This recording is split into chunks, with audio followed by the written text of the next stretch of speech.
آپ کو پتہ ہے کہ بہت سارے لوگ نماز کیوں نہیں پڑھتے؟ یہ ویڈیو بہت خوبصورت ہے، پلیز ضرور سن کے جائیے گا۔ ایک شخص نے اپنی نماز پڑھنے کی وجہ بیان کی۔ اس نے کہا کہ میں بہت آسانی سے نمازی بن گیا۔ اس کے دوست نے پوچھا کہ وہ کیسے؟ اس نے کہا ایک دن میں کلاس میں بیٹھا ہوا تھا تو دین کی بات ہو رہی تھی، تو ہمارے استاد نے شاگردوں سے سوال کیا کہ بتاؤ کون لوگ نماز نہیں پڑھتے؟ تو ایک نے جواب دیا کہ جو لوگ مر جاتے ہیں وہ نماز نہیں پڑھتے۔ کسی نے کہا جن کو نماز نہیں آتی وہ نہیں پڑھتے، اور ایک شاگرد نے کھڑے ہو کر کہا کہ جو لوگ مسلمان نہیں ہیں وہ نماز نہیں پڑھتے، اور ایک نے کہا کہ جو اللہ سے نہیں ڈرتے وہ نماز نہیں پڑھتے۔ اس شخص نے کہا کہ میں سوچ میں چلا گیا کہ میں اس میں سے کون ہوں؟ کیا میں مر گیا ہوں؟ کیا مجھے نماز نہیں آتی؟ کیا میں اللہ سے نہیں ڈرتا؟ کیا میں کافر ہوں؟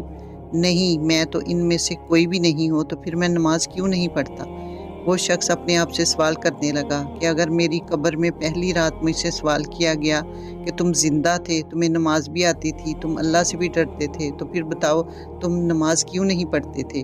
تو میں وہاں کیا جواب دوں گا؟ اب میرے پاس صرف ایک ہی راستہ بچا ہے کہ آج سے ہی میں نماز نہ چھوڑوں اور نماز کو ہمیشہ ادا کرتا رہوں۔